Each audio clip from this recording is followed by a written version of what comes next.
नमस्कार, रुद्र सरसेवा या यूट्यूब चॅनलवर पुन्हा एकदा सर्वांचे सहर्ष स्वागत करतो. तर आजच्या व्हिडिओमध्ये आपण बघणार आहोत 22 ऑगस्ट 2023 मध्ये जी तलाठी भरती झाली होती, त्या तलाठी भरतीमधले शिफ्ट 3 मधले मराठी या विषयाचे जे 25 क्वेश्चन आहेत, त्या 25 क्वेश्चनचं ॲनालिसिस आजच्या व्हिडिओच्या माध्यमातून आपण करणार आहोत. तर आपल्या टेलिग्राम चॅनलची लिंक पण आहे डिस्क्रिप्शन बॉक्समध्ये. तर टेलिग्राम चॅनलवर आपण लवकरच पूर्ण जे पी-डी-एफ आहेत, पूर्ण शिफ्टचे ते टाकणार आहोत. तर 8 दिवसात पूर्ण पी-डी-एफ येऊन जातील.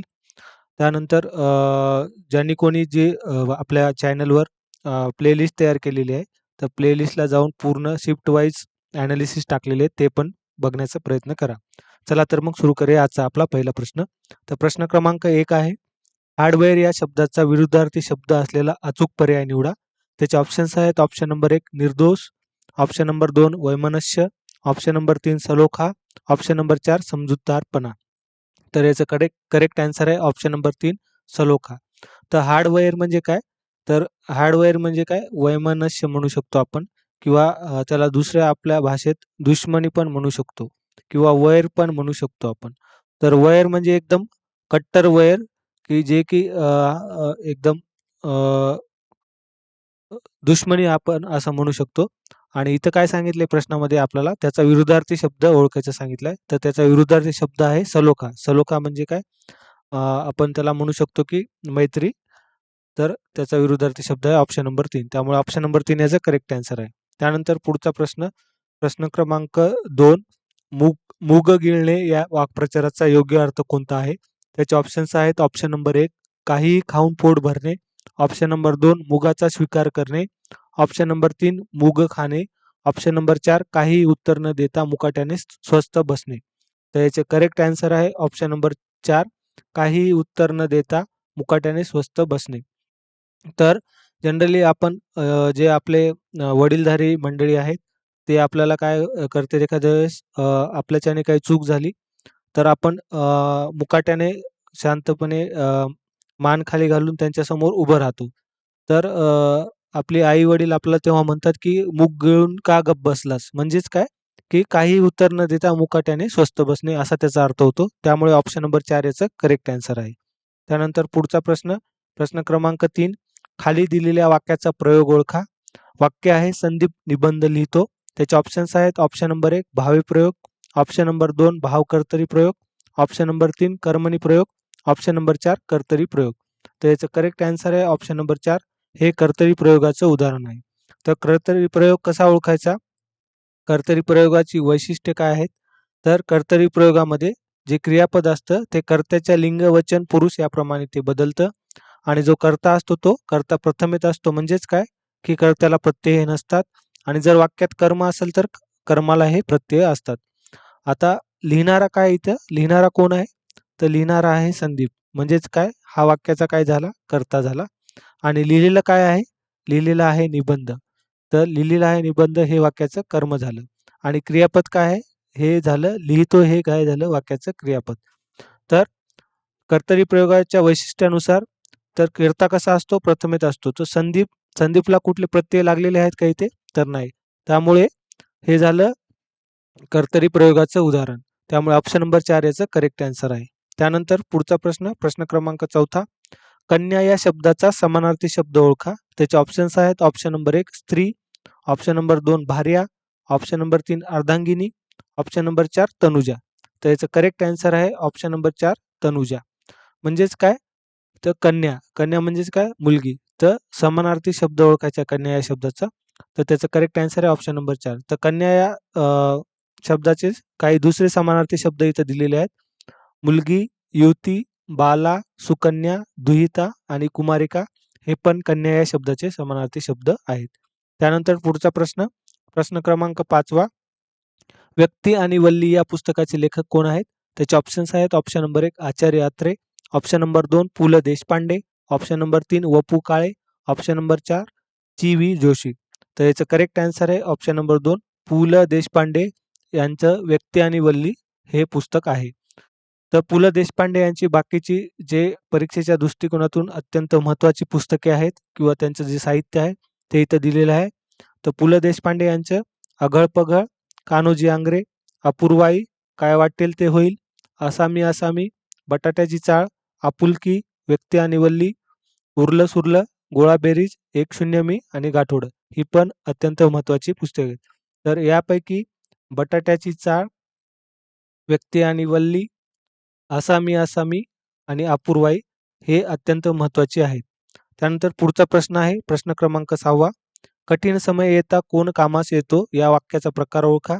त्याचे ऑप्शन्स आहेत. ऑप्शन नंबर 1 उद्गारार्थी वाक्य, ऑप्शन नंबर 2 नकारार्थी वाक्य, ऑप्शन नंबर 3 विधानार्थी वाक्य, ऑप्शन नंबर 4 प्रश्नार्थी वाक्य. तर अत्यंत सोपा प्रश्न आहे. याचं करेक्ट आन्सर आहे ऑप्शन नंबर 4 प्रश्नार्थी वाक्य. तर कसं ओळखलं आपण? तर वाक्याच्या शेवटी प्रश्नार्थक चिन्ह हे आलेलं आहे. त्यामुळे हे वाक्य आहे प्रश्नार्थी वाक्य. आणि जर उद्गारार्थी वाक्य कसं असेल, तर वाक्यामध्ये उद्गारवाचक चिन्ह हे आलेलं असतं. त्या वाक्याला आपण म्हणतो की ते उद्गारार्थी वाक्य आहे. आणि नकारार्थी वाक्यामध्ये नकारदर्शक शब्द हा आलेला असतो. त्या वाक्याला आपण नकारार्थी वाक्य म्हणतो. आणि विधानार्थी वाक्य फक्त केवळ काळाचा बोध होतो विधानार्थी वाक्यामध्ये. म्हणजेच काय, सिंपल वाक्य असतं. त्यामध्ये प्रश्नार्थ चिन्ह, उद्गारार्थी चिन्ह असं काही आलेलं नसतं. त्या वाक्याला आपण म्हणतो विधानार्थी वाक्य. तर याचं करेक्ट आन्सर आहे ऑप्शन नंबर 4 प्रश्नार्थी वाक्य. त्यानंतर पुढचा प्रश्न, प्रश्न क्रमांक 7. ज्या समासातील दोन्ही पदे अर्थदृष्ट्या प्रधान म्हणजे समान दर्जाचे असतात, त्या समासाला रिकामी जागा असे म्हणतात. त्याचे ऑप्शन्स आहेत. ऑप्शन नंबर 1 तत्पुरुष समास, ऑप्शन नंबर 2 अव्ययभाव समास, ऑप्शन नंबर 3 बहुव्रीही समास, ऑप्शन नंबर 4 द्वंद्व समास. तर याचं करेक्ट आन्सर आहे ऑप्शन नंबर, तर इथं करेक्ट ऑप्शन दिलेलं आहे ऑप्शन नंबर 1 तत्पुरुष समास. पण हे जे ऑप्शन आहे हे ऑप्शन चुकीचं आहे. कारण तत्पुरुष समासाचं वैशिष्ट्य काय? तत्पुरुष समास कशाला म्हणतात? तर दुसरे पद हे महत्त्वाचं असतं तत्पुरुष समासामध्ये. पण इथं जर आपण प्रश्न नीट वाचला तर इथं सांगितलं की दोन्ही पदे महत्त्वाची असतात, म्हणजे समान दर्जाचे असतात. तर याचं करेक्ट आन्सर आहे ऑप्शन नंबर 4 द्वंद्व समासामध्ये दोन्ही पदे ही महत्त्वाची असतात. पण तत्पुरुष समासामध्ये फक्त दुसरं हे जे पद आहे महत्त्वाचं असतं. जसं की तत्पुरुष समासाची इथं काही उदाहरणं दिलेली आहेत. सुखप्राप्त, सुखाला प्राप्त, तर द्वितीय विभक्ती तत्पुरुष समास, कर्मवीर, कर्माने वीर, तृतीय विभक्ती तत्पुरुष समास, देवघर, देवासाठी घर, चतुर्थी विभक्ती तत्पुरुष समास, चोरभय, चोरांपासून भय, पंचमी विभक्ती तत्पुरुष समास, देवपूजा, देवाची पूजा, षष्ठी विभक्ती तत्पुरुष समास, पानकोंबडा, पाण्यातील कोंबडा, सप्तमी विभक्ती तत्पुरुष समास. तर हे जे आहे या तत्पुरुष समासामध्ये दुसरे पद महत्त्वाचे असते आणि विग्रह करताना दुसरा शब्द घालावा लागतो. जसं की इथं ला प्रत्यय लागलेला आहे, ने प्रत्यय लागले आहे, साठी लागलेला आहे, पासून लागलेला आहे. पण प्रश्नामध्ये काय दिले की दोन्ही पदे महत्त्वाची असतात. तर दोन्ही पदे कोणत्या समासामध्ये महत्त्वाची असतात? तर ती असतात द्वंद्व समासामध्ये. त्यामुळे हे चुकीचं ऑप्शन इथं दिलेलं आहे. तर याचं करेक्ट आन्सर आहे ऑप्शन नंबर 4 द्वंद्व समास. त्यानंतर पुढचा प्रश्न, प्रश्न क्रमांक 8. नाकी नऊ येणे या वाक्प्रचाराचा योग्य उपयोगासाठी खालील पर्यायातून अचूक वाक्य निवडा. त्याचे ऑप्शन्स आहेत. ऑप्शन नंबर 1 आवडता पदार्थ मिळाल्यावर नाकी नऊ येतात, ऑप्शन नंबर 2 उशिरा घरी गेल्यावर नाकी नऊ येतात, ऑप्शन नंबर 3 कर्जबाजारी झाल्याने संपतरावाच्या नाकी नऊ आले, ऑप्शन नंबर 4 दोन मित्र खूप दिवसांनी भेटल्यावर नाकी नऊ येतात. तर याचं करेक्ट आन्सर आहे ऑप्शन नंबर 3 कर्जबाजारी झाल्याने संपतरावाच्या नाकी नऊ आले. तर नाकी नऊ येणे म्हणजेच काय की खूप परेशान होणे असं म्हणू शकतो किंवा खूप त्रास होणे असं पण त्याला म्हणू शकतो. तर बाकी ऑप्शनमध्ये जर आपण बघितलं तर सगळे पॉझिटिव्ह अर्थ इथं अभिप्रेत करतात वाक्य. पण जर तिसरं वाक्य आहे तर कर्जबाजारी झाले, संपतराव काय झाले कर्जबाजारी झाले, त्यामुळे त्यांना काय झालं खूप परेशानीचा सामना करावा लागला. म्हणजेच काय खूप परेशान झाले, पैसे नसल्यामुळे माणूस खूप अत्यंत तंगीमध्ये त्यांचं जीवन चालत होतं, त्यामुळे त्यांना खूप त्रास झाला. तर त्याचा अर्थ होतो. त्यामुळे ऑप्शन नंबर 3 याचं करेक्ट आन्सर आहे. त्यानंतर पुढचा प्रश्न, प्रश्न क्रमांक 9. खाली दिलेल्या वाक्यातील मिश्र वाक्य कोणते ते ओळखा. त्याचे ऑप्शन्स आहेत. ऑप्शन नंबर 1 तानाजी शत्रूशी लढता लढता रणांगणातच मेला, ऑप्शन नंबर 2 आकाशात जेव्हा ढग जमतात तेव्हा मोर नाचू लागतो, ऑप्शन नंबर 3 मुलांनी वडिलांची आज्ञा पाळावी, ऑप्शन नंबर 4 अबब केवढी प्रचंड गर्दी ही. तर याचं करेक्ट आन्सर आहे ऑप्शन नंबर 2 आकाशात जेव्हा ढग जमतात तेव्हा मोर नाचू लागतो. तर मिश्र वाक्यामध्ये त्याचे 4 उपप्रकार आहेत. तर स्वरूपबोधक मिश्र वाक्य, कारणबोधक मिश्र वाक्य, उद्देशबोधक मिश्र वाक्य आणि संकेतबोधक मिश्र वाक्य. तर मिश्र वाक्यामध्ये आता हे जे ऑप्शन नंबर 2 आहे, तर ऑप्शन नंबर 2 मध्ये आपण जर बघितलं, की जेव्हा आणि तेव्हा हे वाक्यामध्ये यावरून आपण हे ओळखलं, की हे मिश्र वाक्य आहे. मिश्र वाक्य आहे.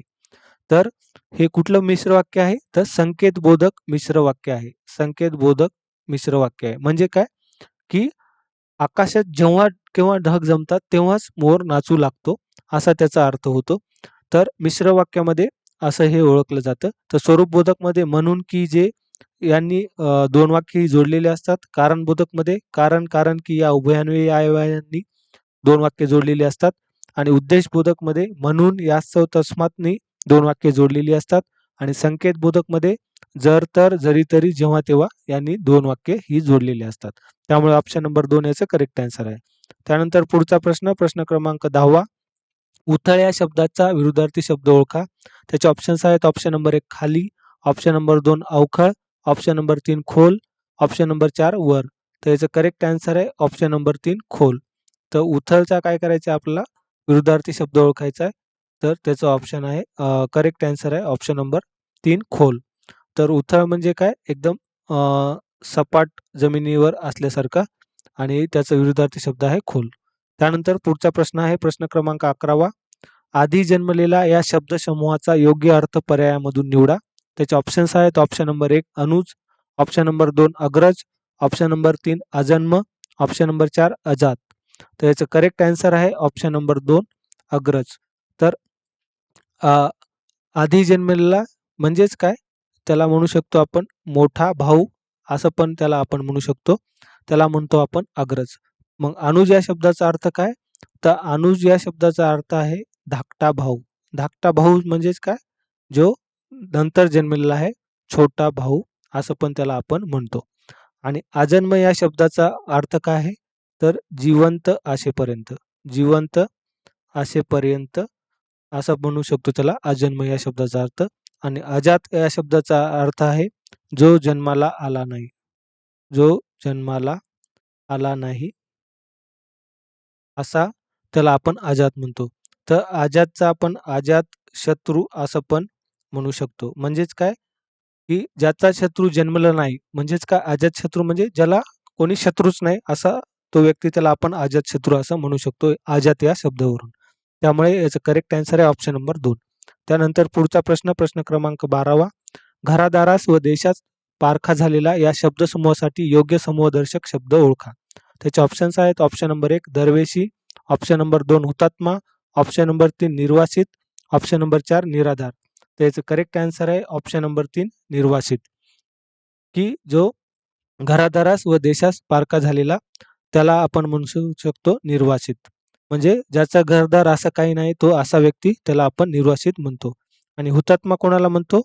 की हुतात्मा जो देशासाठी ज्यांनी प्राणाची आहुती दिली, त्याला आपण म्हणतो हुतात्मा. आणि निराधार म्हणजे ज्याला कोणाचाच आधार नाही असा व्यक्ती, त्याला निराधार म्हणतो. आणि दरवेशी म्हणजे काय? दरवेशी हा अस्वलाचा खेळ करणारा जो माणूस असतो त्याला दरवेशी आपण, किंवा माकडाचा खेळ करणारा माणूस जो असतो त्याला आपण दरवेशी म्हणतो. तर याचं करेक्ट आन्सर आहे ऑप्शन नंबर 3. त्यानंतर पुढचा प्रश्न क्रमांक 13. पर्यायी उत्तरातून पुढील शब्दाचा विरुद्धार्थी शब्द सांगा. शब्द आहे विधायक. त्याचे ऑप्शन्स आहेत ऑप्शन नंबर 1 विसंगत, ऑप्शन नंबर 2 विजातीय, ऑप्शन नंबर 3 विध्वंसक, ऑप्शन नंबर 4 विदेशी. तर याचं करेक्ट आन्सर आहे ऑप्शन नंबर 3 विध्वंसक. तर विधायक या शब्दाचा विरुद्धार्थी शब्द आहे विध्वंसक. तर विधायक म्हणजेच काय? तर विधायक म्हणजे जे की चांगलं आहे, चांगलं आहे, त्याला आपण म्हणतो विधायक. आणि विध्वंसक त्याचा विरुद्धार्थी शब्द इथं आपण सांगू शकतो. त्यानंतर पुढचा प्रश्न क्रमांक 14वा. खालील दिलेल्या वाक्याच्या अर्थाशी साधर्म्य दाखवणारा वाक्प्रचार कोणता आहे? वाक्प्रचार आहे वाईट स्थिती प्राप्त होणे किंवा नुकसान होणे. त्याचे ऑप्शन्स आहेत ऑप्शन नंबर 1 वावड्या उठवणे, ऑप्शन नंबर 2 डबघाईला येणे, ऑप्शन नंबर 3 संधी साधणे, ऑप्शन नंबर 4 भ्रमनिरास होणे. तर याचं करेक्ट आन्सर आहे ऑप्शन नंबर 2 डबघाईला येणे म्हणजेच काय एकदम वाईट स्थिती प्राप्त होणे किंवा नुकसान होणे. जर जो कोणी एखादा व्यवसाय करतो व्यक्ती, व्यवसाय डबघाईला आला असं आपण अ, म्हणतो. डबघाईला आला म्हणजे काय? त्या व्यवसायात त्याचा व्यक्तीला नुकसान झालं किंवा त्या व्यक्तीचं एकदम व्यवसाय बंद पडला किंवा ठप्प पडला असं आपण म्हणू शकतो. म्हणजेच काय? डबघाईला येणे असं त्याचा अर्थ होतो. त्यानंतर पुढचा प्रश्न, प्रश्न क्रमांक 15वा. खालील शब्दाचा समानार्थी शब्द ओळखा. शब्द आहे भार्या. त्याचे ऑप्शन्स आहेत ऑप्शन नंबर 1 पत्नी, ऑप्शन नंबर 2 नवरा, ऑप्शन नंबर 3 भारा, ऑप्शन नंबर 4 कांत. तर याचं करेक्ट आन्सर आहे ऑप्शन नंबर 1 पत्नी. तर भार्या या शब्दाचा अर्थ आहे पत्नी. भार्या या शब्दाचा अर्थ आहे पत्नी. तर पत्नीचे भार्याचे समानार्थी शब्द इथे दिलेले आहेत. पत्नी, बायको, अर्धांगिनी, सहधर्मिणी किंवा गृहिणी असा पण त्याचे समानार्थी शब्द आपण म्हणू शकतो. आणि कांत म्हणजे काय? तर कांत म्हणजे नवरा किंवा पती असा त्याचा अर्थ होतो कांत या शब्दाचा. त्यानंतर पुढचा प्रश्न, प्रश्न क्रमांक 16वा. व्याकरण नियमानुसार अचूक वाक्यरचना असलेले पर्याय निवडा. त्याचे ऑप्शन्स आहेत ऑप्शन नंबर 1 आजी आजोबांकडे गावी पोहोचली, उन्हाळ्याची सुट्टी सुरू होताच अरुण व आदिती. ऑप्शन नंबर 2 उन्हाळ्याची सुट्टी सुरू होताच अरुण व आदिती आजी आजोबांकडे गावी पोहोचले. ऑप्शन नंबर 3 आहे उन्हाळ्याची सुट्टी सुरू होताच आजी आजोबांकडे गावी पोहोचली अरुण व आदिती. ऑप्शन नंबर 4 आहे अरुण व आदिती गावी पोहोचले सुरू होताच उन्हाळ्याची सुट्टी आजी आजोबांकडे. तर याचं करेक्ट आन्सर आहे ऑप्शन नंबर 2 उन्हाळ्याची सुट्टी सुरू होताच अरुण व आदिती आजी आजोबांकडे गावी पोहोचले. जर बाकीचे जे आपण ऑप्शन बघितले तर बाकीच्या ऑप्शनमध्ये जे शब्द आहे, शब्दाची जी आहे काय म्हणतो शब्दाचे जे मांडणी आहे, तर शब्दाची मांडणी व्यवस्थितरित्या व्याकरणदृष्ट्या व्यवस्थित केलेली नाहीये. पण ऑप्शन नंबर 2 मध्ये ती मांडणी एकदम व्यवस्थित केलेली आहे. त्यामुळे त्याचं करेक्ट आन्सर आहे ऑप्शन नंबर 2. त्यानंतर पुढचा प्रश्न, प्रश्न क्रमांक 17वा. रमल खुना या कथासंग्रहाचे लेखक कोण आहेत? त्याचे ऑप्शन्स आहेत option number 1 Arvind Gokhale, option number 2 Vapu Kale, option number 3 Gangadhar Gadgil, option number 4 G A. Kulkarni. तर याचं करेक्ट आन्सर आहे ऑप्शन नंबर 4 जी.ए. कुलकर्णी. तर जी.ए. कुलकर्णी म्हणजेच कोण? गुरुनाथ आबाजी कुलकर्णी हे त्यांचं पूर्ण नाव आहे. त्यांना जी.ए. कुलकर्णी म्हणतात आणि रमण खुना हा कथासंग्रह त्यांनी लिहिलेला आहे. तर जी.ए. कुलकर्णी यांची बाकीची जी महत्त्वाचे साहित्य आहे ते इथं दिलेले आहे. जसं की आकाश फुले, काजळ माया, कुसुमगुंजा, ढोह काळीमा, निळा सावळा, पारवा, पिंगळा वेळ, रक्तचंदन, रमल खुना, सांज शकून, सोनपावले आणि हिरवे रान. हे पण तुम्ही वाचून घेऊ शकता किंवा स्क्रीनशॉट घेऊ शकता. त्यानंतर पुढचा प्रश्न, प्रश्न क्रमांक 18वा. कोल्हा काकडीला राजी या म्हणीचे समर्पक स्पष्टीकरण कोणते आहे? त्याचे ऑप्शन्स आहेत ऑप्शन नंबर 1 गर्विष्ठ माणसाला शेवटी अपमानित होण्याची पाळी येते. ऑप्शन नंबर 2 जे मिळाले तेवढ्याच समाधानी असणे. ऑप्शन नंबर 3 वाईट गोष्ट ही शेवटपर्यंत वाईटच असते. ऑप्शन नंबर 4 शूद्र माणसे शूद्र वस्तूंना भाळतात. तर याचं करेक्ट आन्सर आहे ऑप्शन नंबर 4 शूद्र माणसे शूद्र वस्तूंना भाळतात. म्हणजेच काय की ज्या माणसाची लायकी नसते किंवा ज्याची किंमत नसते, ज्या माणसाची किंमत नसते आणि त्या माणसाला काय झालं, त्या माणसाला त्यांच्या किमतीपेक्षा जास्त लाभ भेटला, तर त्या माणसाला त्याची ते माणसं काय होतात समाधानी पावतात त्या लाभावर. म्हणजेच काय फॉर एक्झाम्पल आता आपण सांगायचं झालं, तर एक व्यक्ती आहे, तर ही एखादा व्यक्ती किंवा स्टुडंट म्हणू शकतो आपण. तर स्टुडंट आहे आणि तो करतोय राज्यसेवेची तयारी. राज्यसेवेची तयारी तो करतोय. तर राज्यसेवेची तयारी करताना त्याला माहीत आहे, की आपली काय राज्यसेवा निघणार नाही. म्हणजेच काय त्याची त्या माणसाची तेवढी ऐपत नाहीये, की राज्यसेवा काढायची. पण त्यानंतर गट चं एक पद त्या माणसाकडून किंवा त्या व्यक्तीकडून त्याची परीक्षा पास झाली आणि तो त्यातच समाधानी झाला. तर त्या त्या अर्थी आपण ही म्हण आपण इथं वापरू शकतो. कारण की त्या माणसाची तेवढी ऐपत नव्हती, कुवत नव्हती राज्यसेवे एवढी. पण त्याला ड चं पद मिळालं. तर त्या पदावरच तो काय झाला समाधानी झाला. तर त्याला म्हणू शकतो आपण कोला काकडीला राजी. त्यानंतर पुढचा प्रश्न, प्रश्न क्रमांक 19वा. सहलीला जाताना कात्रज जवळ उजाडले या वाक्यातील प्रयोग ओळखा. त्याचे ऑप्शन्स आहेत. ऑप्शन नंबर 1 भावी प्रयोग, ऑप्शन नंबर 2 कर्मणी प्रयोग, ऑप्शन नंबर 3 कर्तरी प्रयोग, ऑप्शन नंबर 4 भाव कर्तरी प्रयोग. तर याचं करेक्ट आन्सर आहे ऑप्शन नंबर 4 भाव कर्तरी प्रयोग. तर भाव कर्तरी प्रयोग कसा ओळखायचा? त्याची वैशिष्ट्ये काय आहेत? जे क्रियापद असतं ते तृतीय पुरुषी नपुंसकलिंगी एकवचनी असतं आणि कर्त्याला ला, स, ला, ना, ते असे प्रत्यय लागतात आणि जर वाक्यात कर्म असल्यास त्याला प्रत्यय असतो आणि क्रियापदाच्या अर्थावर म्हणजेच काय क्रियापदाचा जो भाव आहे त्याच्यावर मुख्य भर असतो. जसं की क्रियापद असतात असणे, रडणे, जाणे, झोपणे. तर इथं क्रियापद काय आहे? उजाडले हे क्रियापद आहे या वाक्यामध्ये. तर हे क्रियापद आहे तृतीय पुरुषी नपुंसकलिंगी एकवचनी. त्यामुळे आपण इथं म्हणू शकतो की हे भावकर्तरी प्रयोगाचं उदाहरण आहे. त्यानंतर पुढचा प्रश्न, प्रश्न क्रमांक 20वा. मंडूक या शब्दाचा समानार्थी शब्द शोधा. त्याचे ऑप्शन्स आहेत. ऑप्शन नंबर 1 सिंह, ऑप्शन नंबर 2 माकड, ऑप्शन नंबर 3 बेडूक, ऑप्शन नंबर 4 साप. तर याचं करेक्ट आन्सर आहे ऑप्शन नंबर 3 बेडूकला आपण मंडूक बन असं म्हणू शकतो. मंडूक हा त्याचा काय समानार्थी शब्द आहे. त्यानंतर पुढचा प्रश्न, प्रश्न क्रमांक 21वा. खाली दिलेल्या सामासिक शब्दाचा समास ओळखा. शब्द आहे प्रतिदिन. त्याचे ऑप्शन्स आहेत. ऑप्शन नंबर 1 तत्पुरुष समास, ऑप्शन नंबर 2 बहुव्रीही समास, ऑप्शन नंबर 3 अव्ययीभाव समास, ऑप्शन नंबर 4 द्वंद्व समास. याचं करेक्ट आन्सर आहे ऑप्शन नंबर 3 अव्ययीभाव समासाचं हे उदाहरण आहे प्रतिदिन. प्रतिदिन हे अव्ययीभाव समासाचं उदाहरण आहे. तर अव्ययीभाव समास कसा ओळखायचा? तर अव्ययीभाव समासामध्ये पहिले पद हे महत्वाचे असते. आता प्रति आणि दिन या शब्दामध्ये पहिले पद प्रति आहे आणि दुसरे पद आहे दिन. तर या समासामध्ये पहिले जे पद आहे प्रति हे महत्वाचं आहे आणि पहिल्या पदाचा उपयोग क्रियाविशेषणासारखा केलेला असतो किंवा जे पहिलं पद असतं ते बे, दर, बेशक, गैर, बिन अशा फारसी उपसर्ग लागून तयार झालेलं असतं किंवा शब्दाची द्विरुक्ती होऊन तयार झालेले शब्द हे पण अव्ययीभाव समासाची उदाहरणे असतात. जसं की वारंवार, पानोपानी, दारोदार. तर या शब्दामध्ये पानोपानीमध्ये पान हा शब्द दोनदा आलेला आहे. दारोदारमध्ये दोनदा आलेला आहे. किंवा आ, यथा, प्रति हे संस्कृत उपसर्ग लागून तयार झालेले शब्द हे पण अव्ययीभाव समासाची उदाहरणे असतात. जसं की आता या शब्दामध्ये प्रति हा काय झाला संस्कृत उपसर्ग लागून तयार झालेला शब्द आहे. म्हणजेच काय पहिले पद इथं महत्वाचं आहे. त्यामुळे याचं करेक्ट आन्सर आहे ऑप्शन नंबर 3 अव्ययीभाव समास. त्यानंतर पुढचा प्रश्न, प्रश्न क्रमांक 22वा. कौमुदी या शब्दाचा समानार्थी शब्द ओळखा. त्याचे ऑप्शन्स आहेत. ऑप्शन नंबर 1 चांदणे, ऑप्शन नंबर 2 कमळ, ऑप्शन नंबर 3 कुमारिका, ऑप्शन नंबर 4 होडी. तर याचं करेक्ट आन्सर आहे ऑप्शन नंबर 1 चांदणे. तर कौमुदी म्हणजेच काय? तर कौमुदी म्हणजे चांदणे. चंद्राचे जे चांदणे असतं त्याला आपण कौमुदी म्हणतो. तर कौमुदी या शब्दाचे समानार्थी शब्द चांदणी, चंद्रप्रकाश, चंद्रकिरण, ज्योत्स्ना, चांदण्या असं आपण सांगू शकतो.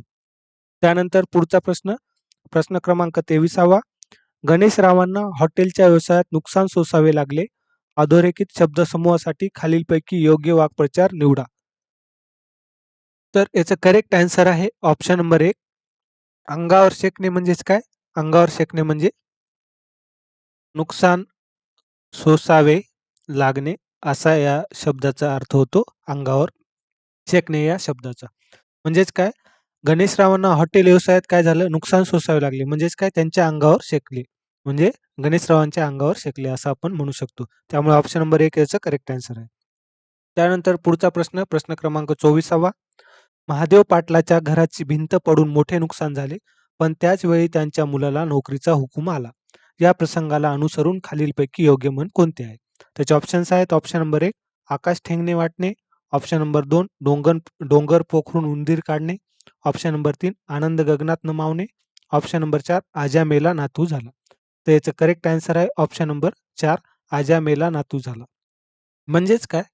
तर या शब्दाचा म्हणीचा अर्थ काय होतो, की दोन्ही गोष्टी एकत्रित होणे म्हणजे काय? आनंद पण एकत्रित होणे आणि दुःख पण एकत्रित होणे. तर या अशा आशयाची ही म्हण आहे. तर वाक्य जर आपण नीट वाचलं, तर महादेव पाटलाच्या घराची भिंत पडून मोठे नुकसान झाले. तर महादेव पाटलाला काय झालं, तर घराची भिंत पडल्यामुळं खूप दुःख झालं. पण त्याच वेळी काय झालं, त्यांच्या मुलाला नोकरीचा हुकूम आला. तर त्यांच्या मुलाची ऑर्डर आली. तर ते हे दुःख पचवून महादेव पाटील आनंदी पण झाले. म्हणजेच काय एकाच वेळी दोन्ही गोष्टी होणे. म्हणजे आनंद पण होणे आणि दुःख पण होणे अशाची ही म्हण आहे. तर आज्या मेला आणि नातू झाला असं आपण त्याला म्हणू शकतो. म्हणजे काय ऑप्शन नंबर 4 याचं करेक्ट आन्सर आहे. त्यानंतर शेवटचा प्रश्न, प्रश्न क्रमांक 25वा. पाचोळा ही कादंबरी कोणी लिहिली? त्याचे ऑप्शन्स आहेत. Option number 1 Ra. Borade, option number 2 Rangnath Pathare, option number 3 Sadanand Deshmukh, option number 4 Anand Yadav. त्याचं करेक्ट आन्सर आहे ऑप्शन नंबर 1 बोराडे यांनी पाचोळा ही कादंबरी लिहिलेली आहे. तर बोराडे यांचं पूर्ण नाव काय? तर रावसाहेब रंगराव बोराडे असं त्यांचं नाव आहे, बोराडे. तर त्यांच्या काही कादंबऱ्या, कथासंग्रह आणि नाटके इथे दिलेल्या आहेत. तर कादंबऱ्या कोणत्या आहेत त्यांच्या बोराडे यांच्या? आमदार सौभाग्यवती, आयुष्याच्या सायंकाळी, इथं होतं एक गाव, कणसा आणि कडबा, कथा एका तंटामुक्त गावाची, चारा पाणी, तिळात तिळात डिक्की उघड, नामदार, श्रीमती, पाचोळा, रहाटपाळणा, राजसा, रिक्त, अतिरिक्त, वळणाचं पाणी, सावट आणि हरिणी ह्या त्यांच्या कादंबऱ्या आहेत. आणि त्यांचे कथासंग्रह कोणते आहेत? पेरणी, ताळमेळ, मळणी, वाळवण, राखण, गोंधळ, माळरान, बोळवण, वरात, फजितगाडा, कोळंबा, बुरुज, नाती गोती, हेलकावे, कंसा आणि कडबा. आणि त्यांचे नाटकं आहेत आम्ही लेकी कष्टकऱ्यांच्या, कशात काय आणि फाटक्यात पाय, चहाट चोरीचा मामला, 5 ग्रामीण नाटिका, पाणी पाणी पाणी, पिकलं पान, बंदमुक्ता, बिनपाण्याचा बगाव, भोवरा. तर हे तुम्हाला पाठ करायची आवश्यकता नाही. फक्त याचं रिव्हिजन करत राहायचं. तर हे गोष्टी ऑटोमॅटिक तुम्हाला तुमच्या म्हणजे पाठ होऊन जातील. तर याचा स्क्रीनशॉट घेऊ शकता किंवा तुम्ही हे लिहून पण घेऊ शकता. तर आजच्या व्हिडिओमध्ये आपण इथंच थांबणार आहोत. व्हिडिओ कसा वाटला आहे नक्की कमेंट बॉक्सद्वारे तुम्ही कळवू शकता आणि चॅनलला सबस्क्राईब करायला विसरू नका. व्हिडिओला लाईक करायला विसरू नका आणि तुमच्या मित्र-मैत्रिणींसोबत व्हिडिओला शेअर करायला पण विसरू नका. भेटूया पुढच्या व्हिडिओमध्ये. नमस्कार.